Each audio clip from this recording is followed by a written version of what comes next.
Olá, hoje vamos falar de imigração alemã, imigração germânica. É isso, meu convidado de hoje, nascido em Montenegro, filho do seu Walter e da dona Júlia, é graduado em teologia e doutor na história da igreja.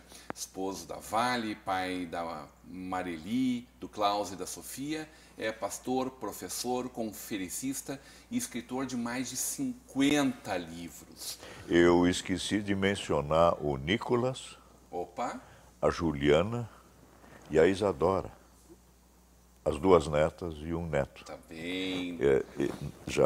Mas não Doutor coloquei no script. Martin Norberto Dreyer. Dr. Martin Dreyer, seja muito bem-vindo para essa conversa de peso. Obrigado, doutor. obrigado. Conversa de peso não por causa do tamanho do apresentador, Ah, sim. mas por causa da envergadura dos nossos convidados, Dr. Obrigado. Martin. É uma honra conversar com o senhor, já tive a oportunidade de entrevistar o Dr. Martin, junto com a Renata Rotterman, né? Na oportunidade nós falávamos de um aniversário muito especial da gráfica Rotterman, né? Das 150 anos, eu não me recordo exatamente, né? Do sucesso centenário, então, da Rotterman. Essa gigante empresa que, bom, tinha seu material distribuído Brasil afora, né? Mas hoje podendo falar muito da sua trajetória, da sua história, da sua personalidade, da sua persona, sobretudo dentro desse cenário de bicentenário de imigração germânica, que estamos prestes a completar em 2024. Então, voltamos a falar e sempre falamos muito disso, né? O senhor que com certeza é a maior autoridade hoje, viva, fazendo história, continuando a repetir, a recuperar os fatos históricos. É uma honra poder estar com o senhor aqui. Obrigado. Me fala desse guri lá de Montenegro. Pois é, esse guri de Montenegro podia ter nascido em São Paulo. São as contingências de história. A minha mãe era paulista, e ela, aos 17 anos, vem para o Rio Grande do Sul para estudar enfermagem na única escola de enfermagem alto padrão que existia na época, que estava vinculada ao Hospital Moinhos de Vento, na época ainda Hospital Alemão. E a diretora do hospital, uma diaconisa luterana, era também madrinha da minha mãe, a irmã Sofia Zink. E essa Sofia Zink, assim como minha mãe, era nascida no estado de São Paulo. Então eu tenho profundas raízes no estado de São Paulo, porque meu trisavô, hoje em dia o pessoal gosta mais de chamar de tataravô, o meu trisavô veio com o primeiro pastor luterano para atender os luteranos que estavam entrando na província de São Paulo para trabalhar como meeiros nas fazendas de café, né? Aliás, as raízes mais antigas de imigrantes alemães no Brasil estão ligados a São Paulo. O primeiro livro escrito sobre o Brasil é de um certo Hans Staden, que se tornou prisioneiro dos Tupinambás depois do naufrágio de um navio no qual ele era canhoneiro. Ó. E ele escreve uma história maravilhosa de uma viagem feita ao Brasil, ó, que o Monteiro Lobato transformou em livro para crianças. Muito antes do Robinson Crusoe, ele já fazia aventuras. Não, o Robinson Crusoe é posterior, pois né, ao antes, Hans Staden. Então, mas o meu trisavô, Johann Jakob Zink, ele vem para a província de São Paulo, reúne ali luteranos em comunidades e funda para eles também escolas. E o genro dele também, pastor Teodoro Köhler, vai fundar uma escola que continua presente hoje na cidade de Rio Claro, próxima a Campinas, né? O Zink teve escola em Campinas, que continua existindo hoje também, e cria uma série de escolinhas. Então eu estava numa tradição escolar a partir de São Paulo, muito importante. Minha vovó, a mãe da minha mãe, também foi professora. e casou com um engenheiro elétrico que em 1912 vem para o Brasil.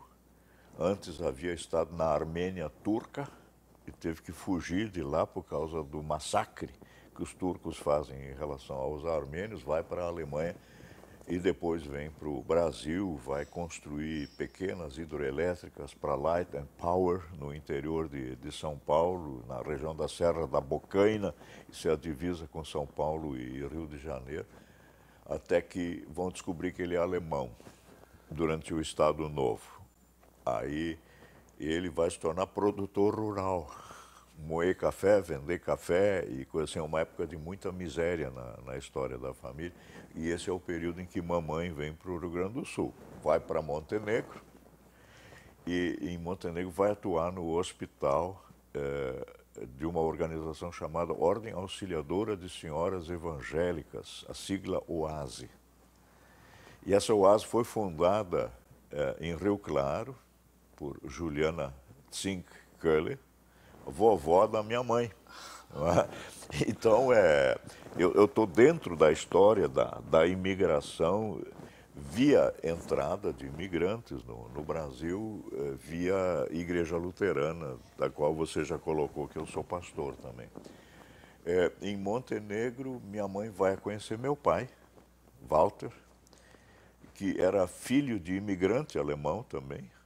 O vovô Arthur Dreher vem em 1912, o mesmo ano que o pai da minha mãe chega em São Paulo, ele vai chegar em Montenegro. É contratado pela firma Köhler, em Montenegro.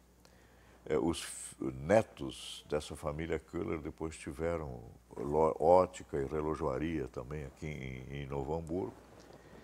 E o vovô vem como ourives para Montenegro. Época de depressão na Alemanha também, ninguém compra joias, né? Quando não se tem dinheiro. E papai teve que parar de ir para a escola aos 6 anos, mas aqui tem um diferencial que é fundamental para a gente entender também a imigração alemã. As escolas alemãs tinham um altíssimo nível. Os 6 anos de escola, meu pai teve uma educação bilíngue, leu os clássicos brasileiros e os clássicos alemães, e os conhecimentos matemáticos dele iam até o fim do ensino médio. E hoje eu acho que ele daria baile para muita gente. Ele, quando vinha alguém para trabalhar na firma, que ele depois gerenciou, ele perguntava à candidata quanto que é 10% de 100. E a moça, o senhor tem uma calculadora? Ele dizia, a próxima candidata, por favor. Né? Que cálculo mental para ele era coisa inegociável, principalmente o cálculo mental. Meus pais construíram, então, na periferia de Montenegro, então, um pequeno chalé de madeira. Era a época, assim, dos chalés de pinho ainda, né? A casinha muito bonita, que durante o dia era bastante quente, mas à noite a temperatura baixava rapidamente, era muito agradável dormir aí. Então, nós éramos uma classe média baixa, remediada, nunca faltou nada em casa, né? Mas sempre tinha muita influência da cultura. Minha mãe tinha aprendido piano na escola, violão e coisa assim, e ela nos mostrou, para mim, o maior músico da tradição alemã, Johann Sebastian Bach. E Bach passou a fazer parte da minha vida, também pelos corais que a gente cantava na igreja luterana, muitos deles musicados por Johann Sebastian Bach. Depois em Munique foi uma beleza, ouvi o oratório de Natal de Bach, ou a Paixão segundo São Mateus de Bach também, então isso é inegociável. Minha esposa prefere Mozart, então a gente tem que entrar às vezes em alguma questão. Mas as minhas raízes dentro desse mundo de imigração em Montenegro não começa somente com a vinda do vovô Arthur Dreher, né? Que achou que ia fazer dinheiro aqui para ajudar a mãe na Alemanha, nunca conseguiu mandar nada para a Alemanha, né? as minhas raízes remontam aqui no Rio Grande do Sul a dezembro de 1825. Então, nós estamos nas primeiras levas ainda, a chegada dos primeiros vem de 1824, dezembro de 25. Está chegando até o Rio de Janeiro uma família, pai, mãe e 3 crianças, um menino e 2 meninas. Na viagem do Rio para Porto Alegre, o capitão do navio resolveu racionar a comida para vender os excedentes em Porto Alegre, onde havia falta de gêneros alimentícios. Então, na viagem, morre a mãe e uma das filhas. Nossa. E o pai está tão fraco quando chega a São Leopoldo. Se eu estou falando de São Leopoldo, eu estou incluindo Novo Hamburgo, vamos dizer assim, e o território que vai até Nova Petrópolis, né? Sem esquecer Portão e Campo Bom para o outro lado. Ele está tão fraco que ele morre em janeiro de 26. A causa mortis é inanição, é falta de comida, ele morreu de fome. Né? Quer dizer, não teve mais como recuperar isso. Num mundo sem recursos médicos e nada assim. E eu descendo, então, de um menino de 7 anos que vai ser acolhido, não sei por quem, certamente havia outros familiares, eu não cheguei a descobrir isso. E ele depois casa com uma moça de Campo Bom e vai morar no Wiesenthal, que o pessoal em Novo Hamburgo hoje chama de Visital. Né? É verdade. Os filhos dele vão ser todos batizados na Capela da Piedade, na igreja Três Reis Magos, né, em Hamburgo Velho. Né? E quando são abertas as novas colônias do Maratá, alguns vão para o então município de Montenegro. Um dos filhos, que vai ser o meu bisavô, vem para Montenegro como mestre funileiro. Vai ser um dos fundadores da loja maçônica local, né? E vai casar, isso é interessante, com uma filha de Jacob Schilling. Jacob Schilling detinha o monopólio da navegação no Rio Caí. Até descendentes dele depois tinham as famosas farmácias hamburguesas em Novo Hamburgo. Né? Então, eu estou ligado, de repente, à escola, ao artesanato, que o ourives não deixa de ser artesão. Meu pai polia, mais tarde, aprendeu com a família Ferngens, que era natural da Lomba Grande, ele aprende em Porto Alegre, a polir lentes para os óculos. Né? Então, eu entro no artesanato de relógio, joia, coisa, eu vou aprender. Um ótico prático na época, meu pai. E na casa dos meus pais sempre teve muita verdura. Mamãe cultivava hortaliça, a gente podia arrancar rabanete e comer na hora, ou cenoura, comer na hora. E meu pai tinha 2 hobbies importantes. Selos, que era um vício da juventude. Eu depois tive que, infelizmente, me desfazer da coleção deles, porque filatelia é uma coisa muito cara. A manutenção dela. E a compra de selos é uma indústria. Né? E o outro hobby do meu pai eram orquídeas. Né? Então eu me criei, e até hoje eu sei que quando as lélias florescem, o Natal está chegando. Isso era o ponto de referência. Pena que com as mudanças climáticas, as lélias estão florindo mais cedo, e eu não posso mostrar para os meus netos, e talvez algum dia para bisnetos, que a lélia é um sinal de que o Natal está chegando. Bem, eu então, Montenegro, morando na... Que família é essa que o seu descendente de 7 anos? É um sobrenome muito raro entre os alemães, Müller. Então é difícil... É quase o Silva dos alemães, assim. Porque... pelo menos na nossa região né? Não, mas o Müller está ligado à moagem. Ele é moleiro, né? Tanto pode ser o proprietário de um moinho, Esses certamente não vieram, mas o funcionário do moinho, ele era um Müller também, né? Assim como o Fischer era o pescador, né? Isso são, o Dreher é um torneiro, né? Mas é um torno especial, né? Porque ele modela pedras semipreciosas. A ágata, por exemplo, por isso que veio muito Dreher para o Rio Grande do Sul, porque aqui tinha muita ágata. E eles exportavam essas ágatas para a região de Idar-Oberstein, na Alemanha, onde durante muito tempo tinha a bolsa de pedras preciosas da Europa. Né? Não estava ainda na Holanda, não é? como acontece hoje em dia. E eles faziam pequenos bibelôs, pedras para serem incrustadas em anéis, né? Ou broches, camafeus e assim por diante. Então, vê o que eu tive que ir aprendendo tudo ao longo dos tempos. Isso na pequena Montenegro, que na época tinha 4.000 habitantes.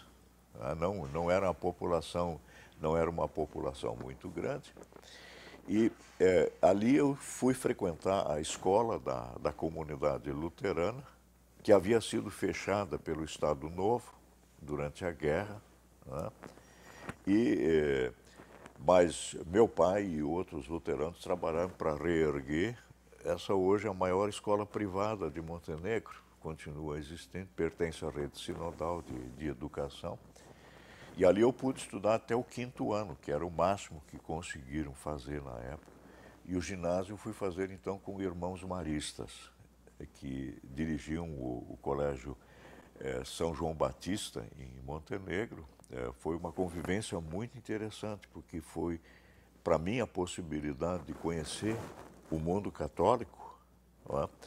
Que para mim, depois como historiador da igreja também, foi muito importante conhecer um tipo de catolicismo diferente do catolicismo do restante do Brasil, que foi o catolicismo trazido pelos imigrantes alemães. E eu fazia parte de uma minoria protestante que tinha que lutar por obtenção de direitos aqui no Brasil, né? E eu, desde cedo, aprendi da minha mãe que fé é uma coisa doméstica, de casa e de domingo na igreja, que a gente podia apanhar, porque a gente pertencia à igreja do diabo. Isso eram as brigas que existiam na época, não é? Eu passei por algumas tentativas de conversão ao catolicismo no ginásio. Isso era a função também. Quer dizer, porque as ordens religiosas católicas que entram no Brasil vêm para restaurar o catolicismo no Brasil. Por isso, muitos seminários e centros de formação se criam aqui nas áreas de imigração alemã e italiana. Né? Hoje a gente esquece esse aspecto.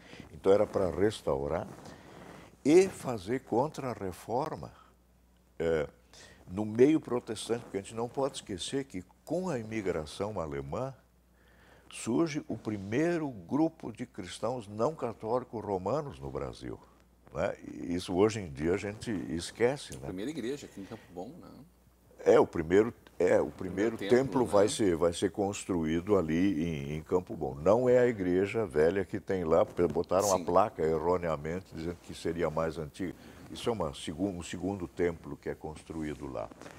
Então, mas era uma população sem direitos civis. Né? O parágrafo 5º da Constituição do Império dizia que a religião católica apostólica romana continuará a ser a religião do Estado. Né? Todo padre era funcionário público, porque ele fazia o registro civil, era por conta do padre, ele registrava os batismos, os casamentos, os óbitos. Né? Ele fazia o registro de terras na casa canônica, né? Ele era realmente funcionário público. E o Estado controlava muitos padres também. Por Dom Pedro II ainda dizia que muito padre ensina a população a pensar asneiras. Fecha aspas. Então, esses luteranos, e dizia, a religião católica apostólica romana continuará a ser a religião do Estado, todas as demais religiões serão toleradas em casas para tanto destinadas sem qualquer forma exterior de templo. Então podia ser um chalezinho de madeira, mas não podia ter cruz, não podia ter um campanário, uma torre, e muito menos campanas, os sinos. Né? Então, aliás, o meu trisavô, Johann Jakob Zink, lá em São Paulo, cometeu o deslize de colocar uma cruzinha de madeira na frente de um chalezinho que ele construiu para servir de templo para os luteranos, e o delegado de polícia veio mandar arrancar. O que ele fez? Pegou mais 4 pedaços de madeira e juntou os vértices da cruz e disse para o delegado, agora é uma pipa. Aí o delegado deixou ficar. Então você tinha que usar de espertezas nesse período. Né? Então, esse aspecto me era ensinado, quer dizer, não falar de religião fora de casa, porque a gente podia se dar mal, quer dizer, nós já estávamos na República, né? Mas tinha havido toda uma tentativa de Getúlio Vargas de cooptar a Igreja Católica. Era a Nova República ali. Sim, eu nasci em 1945, né? E na República em si nós tivemos separação de igreja e Estado. Né? Mas Vargas tenta cooptar a Igreja Católica no período de 30 a 45. Né?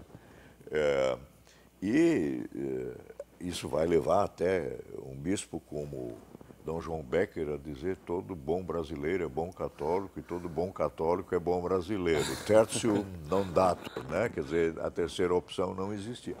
Então, era uma religiosidade muito focada na gente, né? Que não podia se exteriorizar. Né? Então, só para entender, quem nos ouve aqui e nos assiste, que é de tradição luterana, para entender por que é tão fechado em si mesmo. Né?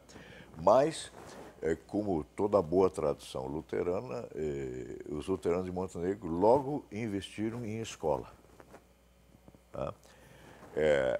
Até os dias de Getúlio Vargas, nós chegamos a ter 1.400 escolas. Hoje são 70. Porque o Estado Novo fecha tudo isso. Né? Aliás, a gente tem que dizer, em São Leopoldo tem uma escola que remonta a 1826, o Colégio Rio Branco. Para mim, a segunda escola do Rio Grande do Sul, porque em 1824, a província do Rio Grande do Sul só mantém uma única escola, o Colégio Militar em Porto Alegre. Então, é graças à imigração alemã, católica ou luterana, que nós vamos ter em cada picada uma escola, e que o Rio Grande do Sul, por muito tempo, vai ser o estado mais alfabetizado da federação. Isso a gente deve à imigração, por quê? Porque já no século XVI, Lutero exigiu que prefeitos e vereadores das cidades construíssem e mantivessem escolas e que criassem uma nova profissão, a da professora. Universalização do ensino. A isso foi ligada essa grande quantidade de escolas e de centros de formação de professores. Se você conhece o Colégio Alberto Pasqualini, em Novo Hamburgo, sabe que isso era o antigo Lehrer Seminar, o seminário de formação de professores para as picadas católicas. E em São Leopoldo estava o Evangelischer Lehrer Seminar, o seminário de formação de professores evangélicos, que é o prédio da atual Câmara de Vereadores, porque essa escola foi transferida para Ivoti. Então, bom, nós estamos fazendo esse programa aqui em Novo Hamburgo, mas olha, o Colégio Pindorama, Fundação Evangélica, pensa nos colégios maristas que estão aqui, ou na antiga escola que estava lá, católica, que estava em Hamburgo Velho, do lado da Igreja Católica lá. Né? Universidade Fevale, Campos. Hoje a Fevale está encampada ali. Quer dizer, isso é impressionante. Se tu vais olhar, Taquara sem escolas privadas não tem. Campo Bom, o Colégio Tiradentes está lá, o Colégio das Irmãs está lá. Vai para Sapiranga, tu tens a mesma questão. Quer dizer, é um encadeamento de escolas e a gente ainda poderia olhar, vai para o Travessão, tu vais ter Travessão Dois Irmãos, tu vais ter a antiga escola ali. Não é? Bem, então eu me criei dentro de uma escola, não é? Desse modelo dos imigrantes. Eu fiz depois uma escola católica em Montenegro e aí terminava, porque só o ensino médio, só se você quisesse fazer escola técnica de comércio à noite. E eu queria mais. Eu já tinha pensado em ser pastor, porque tinha toda uma história teológica na família, pelo lado da minha mãe. E aí eu me dirigi a São Leopoldo. Eu fui estudar numa escola que, para mim, foi o melhor colégio de formação humanística que já houve no Brasil, o chamado Instituto Pré-Teológico, né? Que teve que ser fechado durante o regime militar, porque a nova lei de diretrizes e bases da educação exigia que o ensino começasse com o jardim de infância e fosse até o fim do ensino médio. E escola com internato, que reunia jovens de todas as partes do Brasil. Eu tinha colegas que vinham do Espírito Santo, na época, o filho do embaixador alemão no Rio de Janeiro vinha estudar ali também. Eu ali cursei 4 anos. Era, em si, uma escola preparatória para estudos teológicos, mas era o modelo humanístico, que foi banido das escolas no Brasil.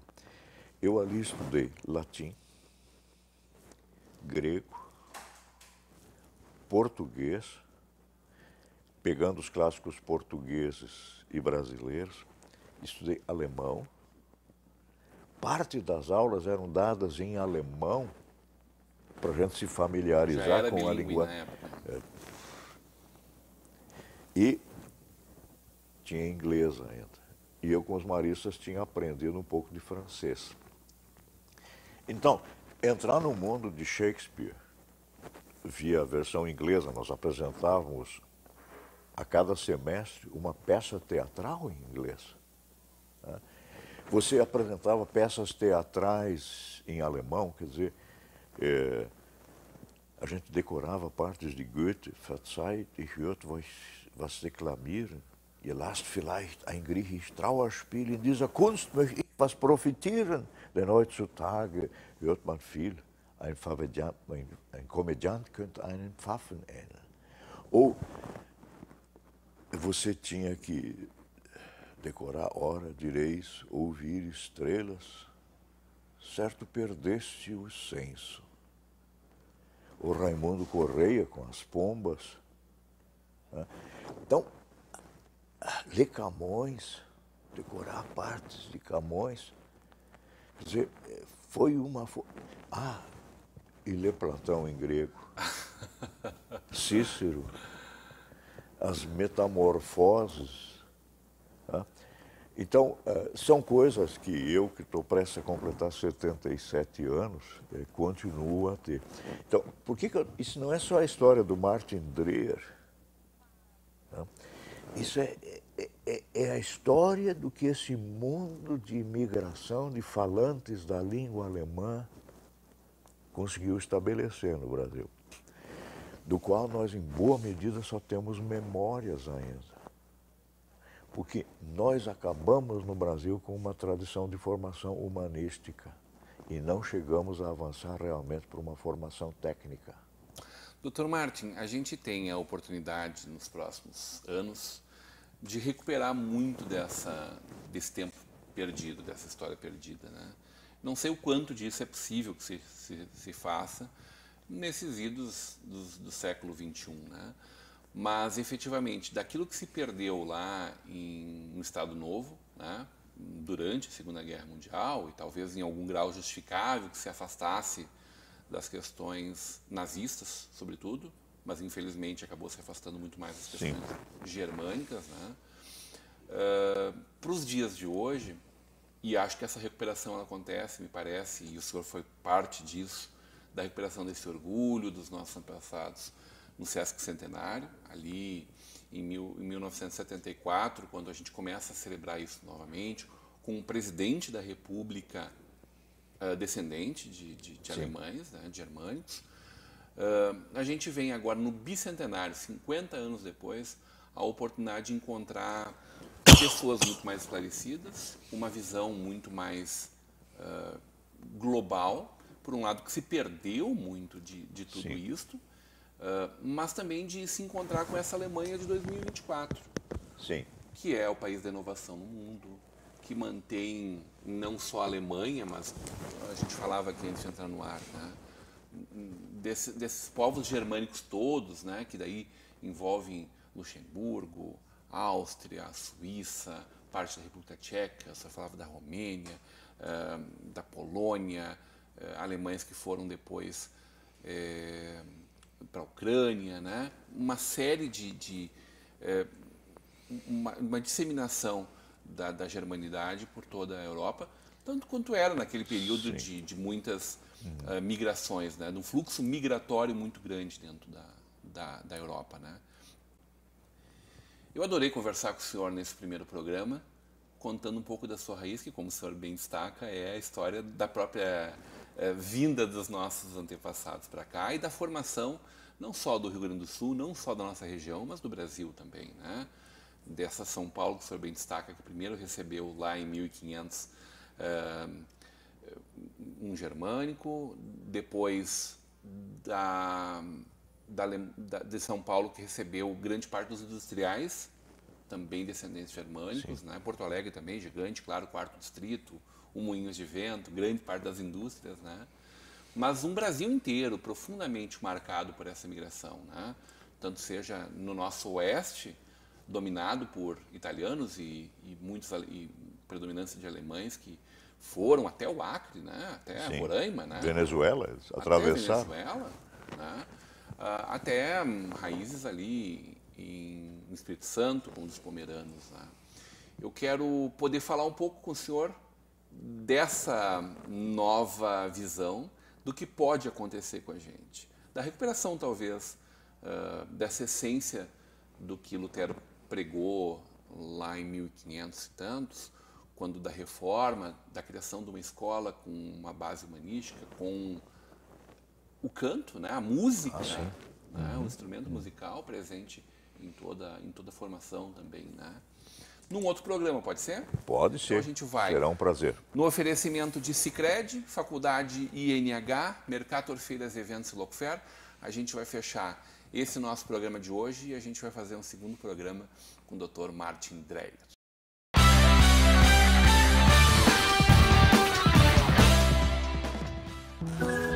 Quando você investe no Sicredi, você ajuda a movimentar a economia da sua região. E o seu investimento gera empregos e prosperidade. Mais do que isso, gera educação, programas sociais e desenvolvimento. Venha para o Sicredi e conte com um atendimento próximo, um amplo portfólio e a segurança de uma instituição com mais de 115 anos. Invista no Sicredi. Aqui, seu investimento rende mais do que dinheiro.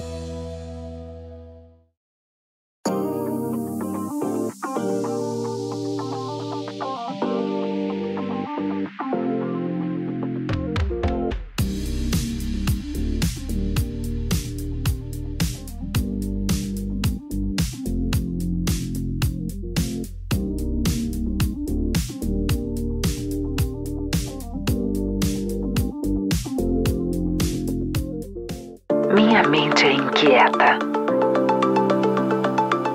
Meu corpo acompanha cada pensamento. Pulo, danço, corro, sempre em movimento. Em busca do novo, percorro lugares inimagináveis. Ultrapasso as barreiras do tempo. Observo, aprendo e me transformo. Neste giro infinito, acompanho tendências e mudanças, abraço o passado, vivo o presente e revelo um futuro de ressignificados, em que tudo pode ser novo de novo.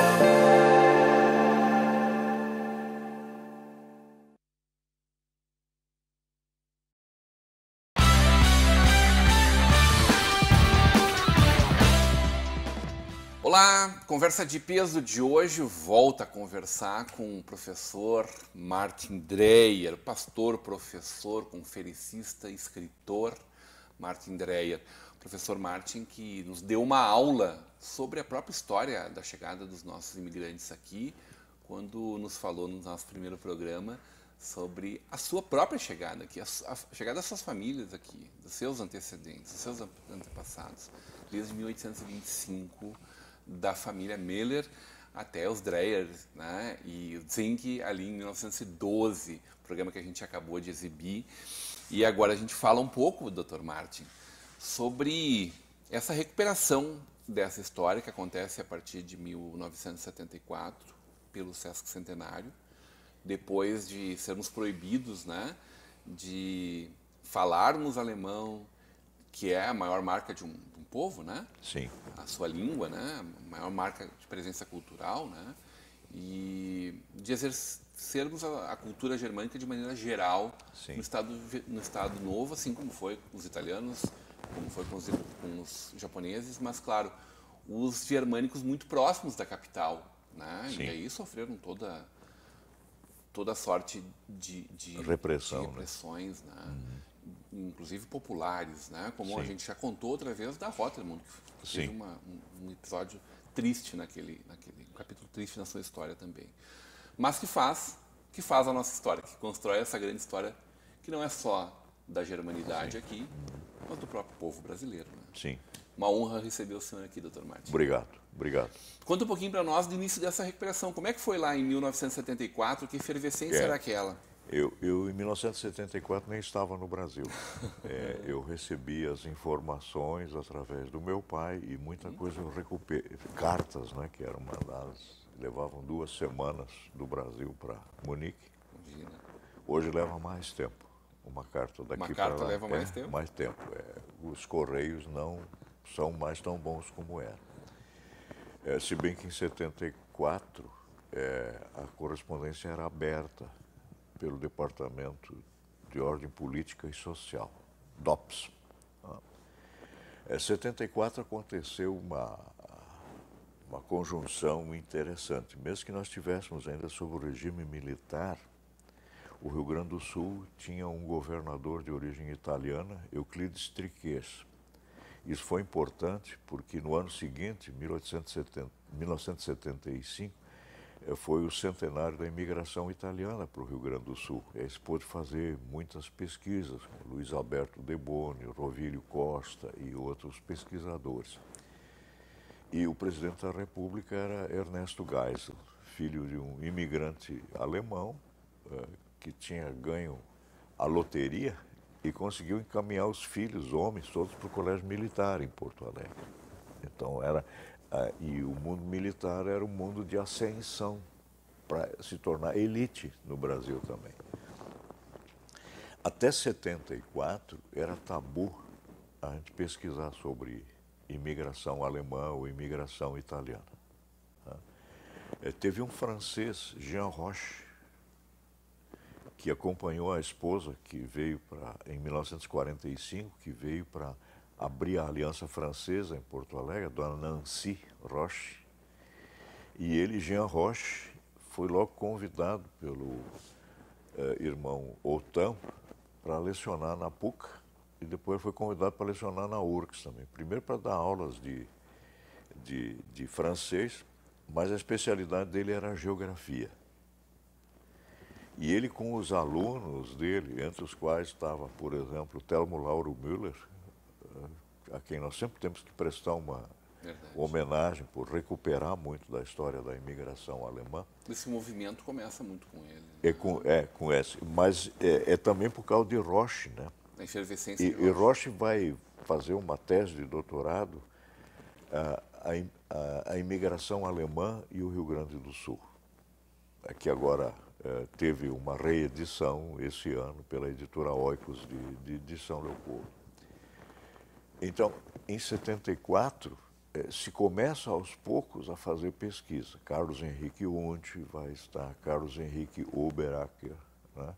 Os dois casualmente da primeira turma de alunos da escola que eu pude frequentar depois em São Leopoldo, desse mundo humanístico novamente. E então eu tive a oportunidade de em 72 ir para a Alemanha para estudar a história da Igreja Luterana no Brasil. Por que na Alemanha? Porque aqui boa parte da documentação tinha sido destruída pelo Estado Novo. E queimada ou transformada em papel higiênico, como aconteceu com o material didático da firma Rotermund. Né? Pouco depois, um colega que tinha estudado na mesma instituição em São Leopoldo, o René Gertz, vai fazer seu doutorado em Munique, em Berlim, na Universidade Livre de Berlim. E a gente consegue, em colaboração com a professora Helga Iracema Landgraf Piccolo, que foi a primeira mulher doutora em História do Rio Grande do Sul. Né? O nome dela era Helga Iracema. E o Coelho de Souza, quando pega ela na sala de aula, uma vez, menininha ainda, disse: esquece o Helga, isso não é nome de gente que vive no Brasil, diz só que tu és Iracema, só para entender. Coisa. Ele que fechou aqui o Pasqualino na época, né? Coelho de Souza. Sim, sim. O diretor Maier vai preso e coisa assim. Então, a Helga, como historiadora e professora na URGS e depois na Unicinos, vai também incentivar muito essas pesquisas. Só que René, eu e Helga, nós tínhamos uma vantagem. Nós tínhamos estudado o alemão também, nesse colégio humanístico. E a grande tragédia da população do Rio Grande do Sul é que com o Estado Novo e o fechamento das escolas, e a reintrodução do estudo de língua estrangeira no Rio Grande do Sul, no período da escola, a partir nos 5 primeiros anos, só ter sido permitido por Alceu de Deus Colares. Então, você pode falar dialetos hoje no Rio Grande do Sul, mas majoritariamente a população descendente de imigrantes alemães não tem acesso à língua escrita, né, a textos produzidos. Então, eles têm documentos, alguns em casa, mas não sabem mais o que é aquilo. É uns papel velho que ficaram aí do tempo que o vô tinha guardado, mas não sei mais o que é. Professor, nós temos lá em casa uns livros velhos escritos em alemão. O senhor quer? Que nós não sabemos mais ler isso que está escrito ali. Né? Então, na preparação para os 200 anos, uma das minhas funções, além de escrever coisa nova, está sendo traduzir textos antigos. Né?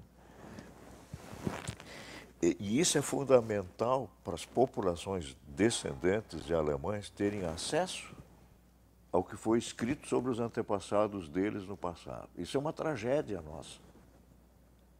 Né? Então, nós temos hoje uma barreira linguística. A gente fala dialetos que pesquisadores europeus vêm pesquisar aqui. André, como é que, se você fala o dialeto dos seus avós, como é que você fala? Você ainda fala o dialeto puro? Eu digo, não, meu alemão entrou baranga, entrou facão, potreia, né? Assim como palavras do alemão entraram, todo mundo come kuka, que é um derivativo de Kuchen, né? E o pessoal oferece hoje Spätzle nos restaurantes. Mas você está entendendo, esse é o grande óbice para nós, para recuperar essa história. Na década de 1960, 70, na historiografia entrou a busca por roots, raízes. Um romancista norte-americano negro vai para a África e diz que está em busca das suas raízes. E desde ali, ele se começa a procurar por raízes. A maioria do pessoal quer saber se tem pedigree. Então, muitas vezes, se faz uma genealogia dissociada da história. A maioria não tem pedigree, né, doutor? Não, nós vemos todos com uma mão na frente e outra atrás. E muita gente é von e acha que isso é um título de nobreza. Pode ter sido. mas pode ser que o cara é von Walachei, da Walachei. Né? E eu diria assim para a maioria do pessoal, nós somos von Habenichts. O que é o Rabinista? Não tenho nada. Eu sou de não tenho nada. Não é? Então, isso é meio humor negro, assim. Mas, de fato, quem veio, né, num outro programa que eu fiz com o Werner Schünemann na TV, eu disse, nós, em parte, descendemos de pessoas tiradas de presídios e mandados para cá. Mas foram para os presídios porque eram mendigos. Sabiam ler, escrever, tinham profissão, mas não havia mais espaço para essa sua profissão lá na Europa. Né? Então, essa é a nossa condição. Tu vê, e nós somos... A Europa expurgou grande parte. Sim, eram sem terra alfabetizados. Né? Quer dizer, essa é a condição de muitos. Artesãos para os quais não tem mais questão. Então, Stefan, para 2024... a gente tem que recuperar o que se perdeu, mas em tradução. Porque nós, no Brasil, majoritariamente, não temos acesso a outra língua que o português. Temos preguiça, inclusive, de ler o espanhol, que é muito parecido com o português. Né? Então, isso, na minha opinião,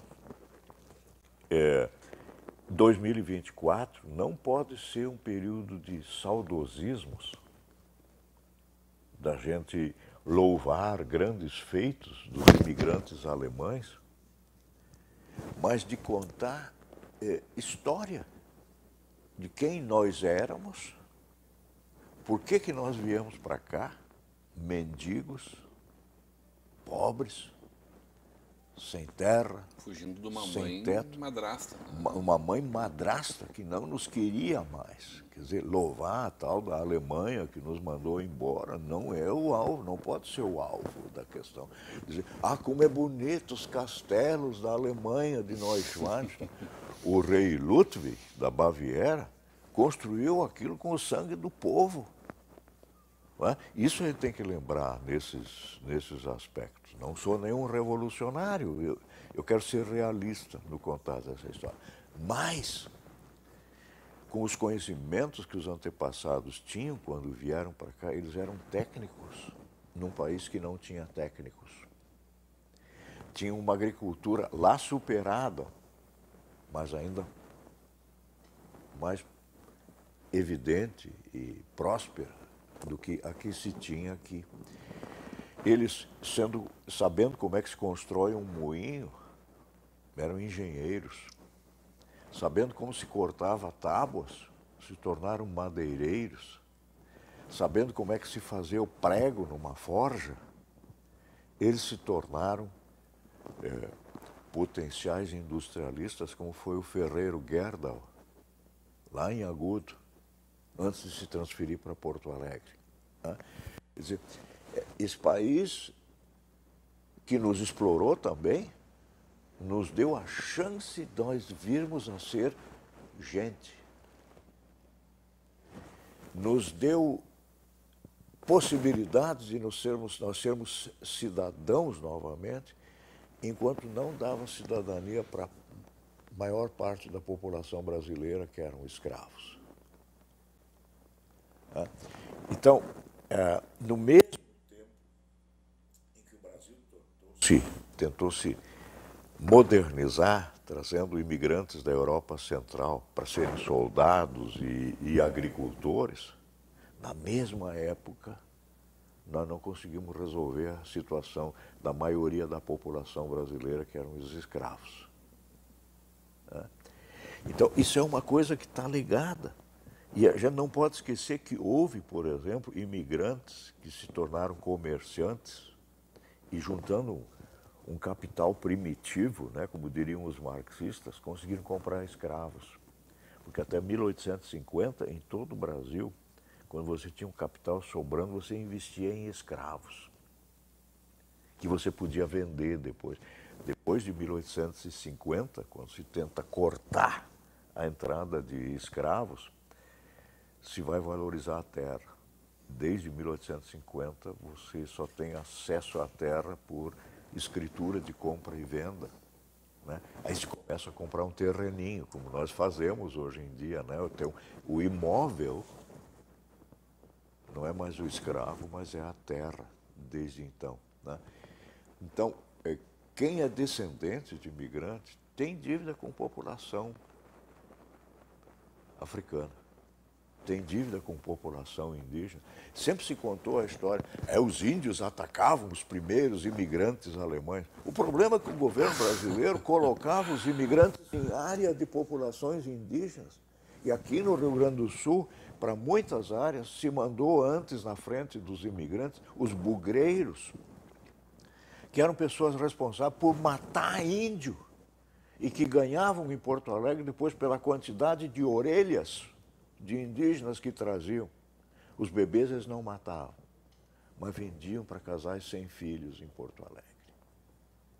E aí não pode esquecer que Gravataí era a aldeia dos anjos, de meninos trazidos das missões, separados dos pais para serem nacionalizados, ficavam proibidos de falar o Guarani. Né? Então, e ele não pode esquecer que para o Rio Grande do Sul, antes da vinda dos alemães, tinham fugido cristãos novos, judeus que não tinham o direito de ser judeus. Então aí os Pereira, os Oliveira, os Pires, que na realidade em hebraico são os Pérez, se bem que tem família Pérez também. Né? Então, nós temos uma infinidade de população descendente de judeus no Rio Grande do Sul que nunca foram reconhecidos. Aliás, quando a gente fala em imigração alemã, não pode jamais considerar essa imigração como sendo ariana, como queria Hitler, alemão puro. Não existe alemão puro. Nenhum de nós é puro. Nós somos frutos de miscigenação, já começando pelos nossos pais, que pertenciam a tribos, isso é, famílias diferentes. Né? E o Hunsrückisch, que se fala na nossa região, que o pessoal diz Hunsrückisch, é muito parecido com o Yiddish, a linguagem que os judeus alemães ao longo do Rio Reno falavam. Quem vem dessa região certamente tem raízes judaicas. E não é por acaso que o nome de igrejinha era uma vez Judengasse, gueto, ou que dois irmãos era chamado de Judengasse, e que Picada Café era Judengasse, porque lá tinha famílias judaicas. Mas nunca chegaram a ser 5 chefes de família judeus para formarem uma sinagoga. E se tu vais a Nova Petrópolis, quando tu estás para entrar em Nova Petrópolis, à esquerda tu tens a Polícia Rodoviária Federal, e se deres uma olhada para a direita, tu vais ter uma plaquinha lá, Rua Judengasse, que é a antiga estrada da Picada que levava de Dois Irmãos para Nova Petrópolis. Então, por que eu estou contando tudo isso? Para dizer que, na minha opinião, nem todos vão concordar comigo, que em 2024 nós temos que festejar Rio Grande do Sul, Santa Catarina, Paraná, São Paulo, Espírito Santo, Rondônia, Acre, como áreas multiétnicas, plurais, e que o Brasil é feito de muitas etnias. E Juiz já faz isso. Lá tem todos os anos a festa das etnias. O Brasil sempre foi um país de imigrantes e de migrantes. Eu tive que estudar, no caso do Maranhão, uma vez na escola, a história do Bequimão, que faz revolta lá. Antes do Brasil se tornar independente, são os precursores da independência. O sobrenome desse cara, na realidade, era Beckmann. É um avulso alemão que vai para Portugal e de Portugal vem para o Brasil. Tu já ouviste falar da família Lenz, que é natural de Augsburg? Tem um tal de José Lenz do Rego, grande escritor brasileiro. Tu já ouviste falar da família Holland, que no Brasil vira de Holanda? o meu pai era baiano, meu avô pernambucano. Lá se estabeleceram os Linds. Já viu os de Holland? Já Meu ouviu bisavô falar do mineiro. Chico? Já ouviu falar Meu tataravô do Chico Buarque de Holanda? Coisa linda. Né? Quer dizer, eu acho que esses aspectos nós temos que pegar. Quer dizer, eu acho que a gente pode falar da contribuição das diversas etnias para o Brasil, mas nós temos que dizer que nós somos hoje um país de etnias. Eu acho que esse é o que melhor descreve o nosso Brasil, né? Talvez o maior do mundo nessa multietnicidade, né? É uma realidade. Nós somos. As minhas duas netas são dos Santos e elas têm sangue indígena. E isso é a minha família. Quer dizer, nós, descendentes de imigrantes, seja de lá que etnia que nós venhamos, nós crescemos para dentro do Brasil. Para alguns levou mais tempo, para outros menos tempo. Teve imigrante que descobriu que o grande negócio era casar as filhas com estancieiros lusos aqui no Rio Grande do Sul, que significava ascensão social também para o mundo político. Outros casaram dentro da etnia. Rapazes de Três Forquilhas, Itati, vieram casar em São Leopoldo, para encontrar moça da mesma etnia.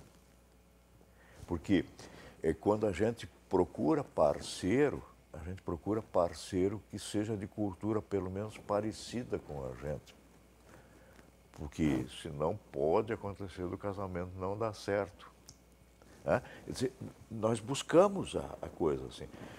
Diz que Freud explica, né, que quando o menino procura uma parceira, que ele procura alguém que seja parecido com a mãe. E que a menina procura alguém que seja parecido com o pai. Então a gente fica nas proximidades da etnia. Mas eu estou trabalhando para 2024, para recuperação de memória, traduzindo, escrevendo e mostrando como, desde o início, nós somos plurais num país plural. Portugal não teria conseguido colonizar o Brasil só com portugueses. O país era muito pequeno. Os soldados portugueses eram recrutados nos estados alemães. Por isso que o organizador do exército brasileiro no período colonial, o Major Böhm, era um alemão. Por isso, soldados que o Marquês de Pombal colocou no Amapá para depois produzirem alimentos para a fortaleza de Macapá, hoje capital do estado do Amapá, eram alemães que foram levados para lá. Por isso, Dom Pedro I contratou alemães, italianos, belgas como soldados e eles vieram para cá. Então, mas se fala em Joinville, né? Alemães e coisa tal. Não, isso tem belgas, tem noruegueses na região. Né? Aliás, os primeiros alemães de São Leopoldo eram dinamarqueses, porque Schleswig-Holstein, o território acima de Hamburgo, na época ainda era da Dinamarca, e só depois os prussianos tiraram da Dinamarca. Mas quando eles vêm para São Leopoldo, eles ainda são dinamarqueses. Né? Então, historiador é um cara problemático. Né? Ele destrói e tira certezas da gente. As comidas que a minha oma fazia, minha vovó fazia, essa vovó do Hunsrück, tinham muita coisa de francês, por causa da proximidade com a França, né? Com os franceses. Quando eles namoravam, eles... Então, vamos poussier é namorar em francês. Ela fazia fricadelle, os bolinhos de carne, era fricadelle em francês. Então, a gente tem uma infinidade. Claro que ela fazia sauerkraut, que os franceses comiam como chucrute. Mas ela tinha um abajur em casa, uma Tischlampe, uma lâmpada de mesa. Né? Bom, em português, eu, primeiro tempo, eu não levava um ramalhete de flores para minha namorada, mas um buquê, que é a palavra francesa. Né? Então, nós estamos cheios de influências e eu não sou a favor de purismos. Né? Não Esse discurso é perigoso, inclusive, né? É, sempre foi ao longo da história. Ele né? bom, se eu lembro aí... Não precisa nem falar só de Hitler, a gente pode falar de... E de outros aí. Todos os fascismos, né? Os fascismos, a Espanha, em 1492, expulsou 300 mil judeus, que vão para 50% para Portugal e 50% para os Países Baixos, e depois entram como chamados cristãos novos aqui no Brasil, porque batizados à força pelos portugueses. Né? Então, a raça pura é uma das coisas mais desgraçadas que tem para a história da humanidade, porque a gente não respeita. Lembra recentemente os Hutsis e os Tutsis na África, né, se matando? Então, isso é terrível. Quer dizer, no Brasil, nós temos um pouquinho disso ainda. Aqui tem raça superior e raça inferior, né? A gente fala. Ainda na década de 30, no Brasil, falava dos brasileiros de baixa eugenia. E em relação à imigração alemã, né, alguns autores, como Aurélio Porto e outros, diziam que os imigrantes alemães não tinham feito aquilo porque tinham vindo ao Brasil. Eles tinham que se misturar às raças inferiores para melhorar a raça brasileira.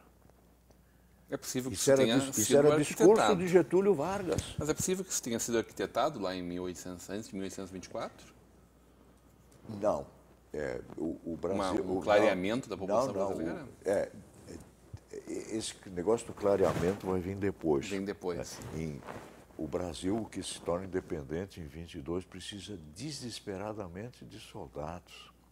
Então, os alemães... E agricultores, né? Também existe um problema alimentício. Quando José Bonifácio dá as instruções para o Major Schaeffer trazer imigrantes para o Brasil, ele manda ele trazer soldados que venham misturados a agricultores, que serão assentados no sul do Brasil, esses agricultores, à moda dos cossacos. O que eram os cossacos?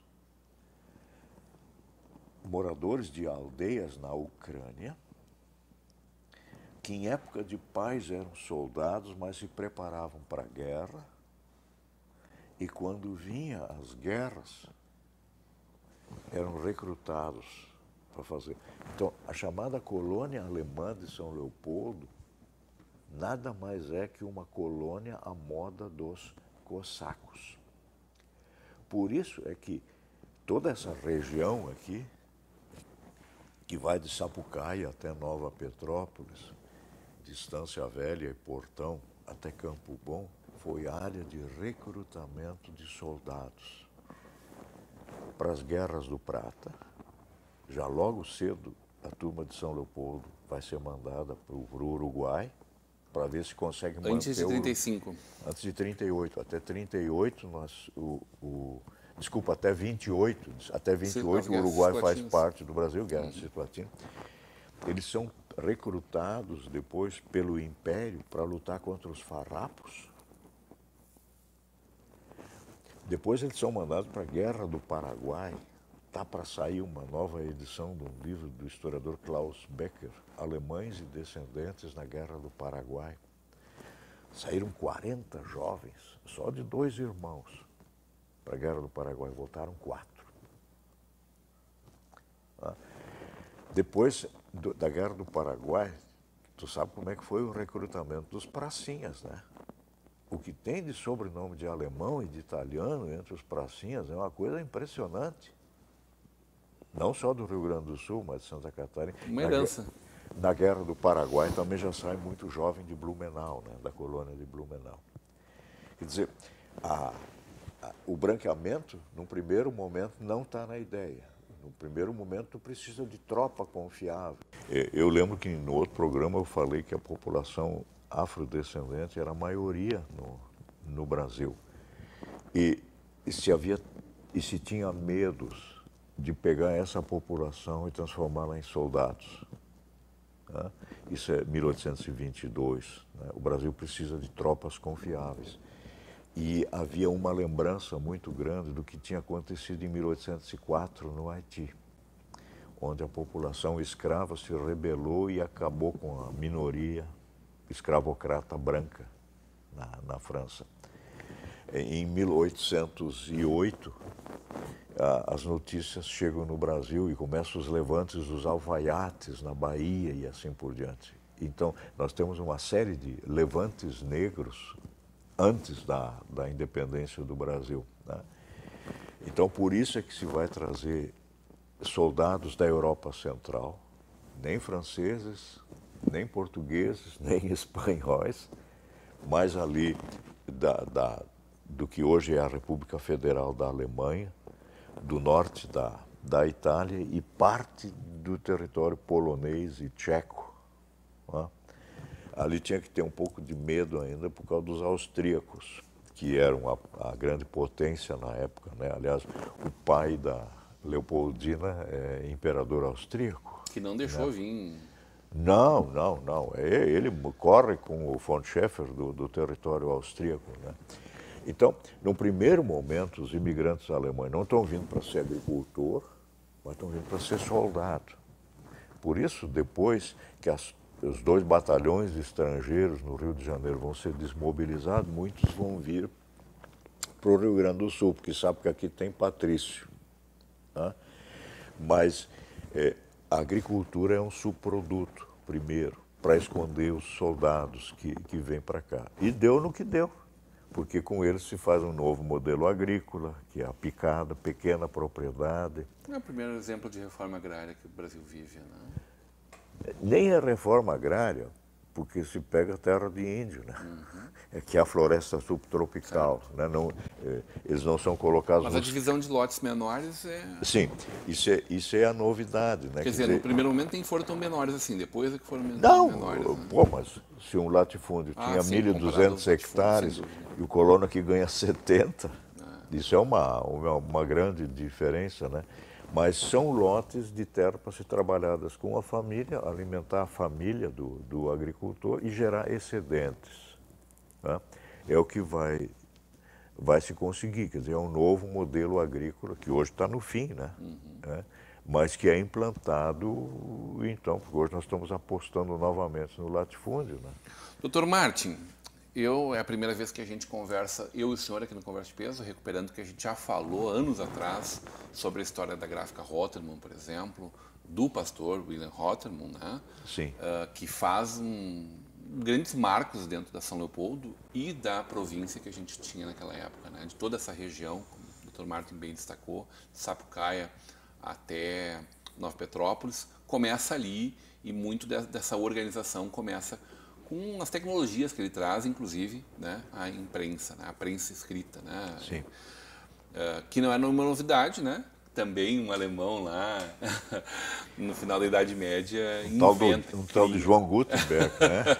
Cria e que se dá essa publicização da Bíblia, por exemplo, né? Algo que até então a Igreja Católica não fazia nesses termos. Né? Aliás, isso seria temática talvez para um próximo encontro. Eu, no momento, estou escrevendo sobre a cultura escrita na colônia alemã de São Leopoldo. A gente tem muito para abordar em todos os assuntos. Agora, se eu penso só nisso, eu imagino desde o que eram os pequenos almanacs, que era a forma de disseminar, até impressos, textos, jornais, livros. Né? Livros de bolso que eram publicados. Então, a grata satisfação de poder ter feito aquele programa lá e agora ter estreado aqui com o senhor uma série que a gente pode fazer e deve fazer, não só até pensando em 2024, mas recuperando muito dessa história. Hoje, um espaço para que a gente pudesse conversar um pouquinho, conhecer muito mais da pessoa por trás de todos esses escritos, essas palestras que o senhor ministra mundo afora, né? mas também um pouco da sua visão sobre como isso tudo se dá e como isso tudo deve ser, né? Desse Brasil tão multiétnico que nós, com os Girardi, Stefan da minha parte, com os Breia, Tsink da parte do senhor e tantos sobrenomes mais, né? Os santos das suas netas, estão formados, estão conformados em constante transformação, tal como é a humanidade, né? Sempre Tranquilo. Correndo pelo mundo, né? Então, uma grande honra poder falar com o senhor, contar um pedacinho dessa história. É óbvio que uma vida inteira é tão rica, impossível a gente reduzir a 2 programas de meia hora, mas que esse pode ser o primeiro de vários encontros e que a gente possa recuperar muito dessas histórias, falar ainda muito mais de história, né? Talvez aprofundar cada episódio. Tem episódios maravilhosos que eu acho que ainda são não contados ou muito mal contados, como a Guerra de Pastores lá em Dois Irmãos, como a Jacobina, como os nossos políticos locais, regionais, como os Brumers da nossa região também, no nosso estado, como os industriais que se formaram nesse 4º distrito. Acho que tem muita coisa muito rica para Os professores, quem eram eles? E as formações deles, né? Sim, sim. Eu tinha Wagner lá os primeiros professores de Monreuter, da minha família, com muito orgulho também, com essa tradição germânica, né? E aí germânica mesmo, porque a escola moderna nasceu exatamente na Alemanha, né? Na Alemanha que não existia, que o senhor bem falava antes. Em 1871 é que ela vem realmente existir como nação. Uma grande honra que a gente possa estar junto muitas e muitas vezes, doutor. Obrigado. Valeu. Hoje numa conversa de peso com um pastor, professor, conferencista, escritor, Martin Dreyer, e uma aula, né, 2 aulas aqui, 2 programas maravilhosos que a gente realiza aqui sobre exatamente a formação, não só da nossa região, mas do povo brasileiro. Continue com a programação da nossa Vale TV, da nossa rede comunidade de televisão.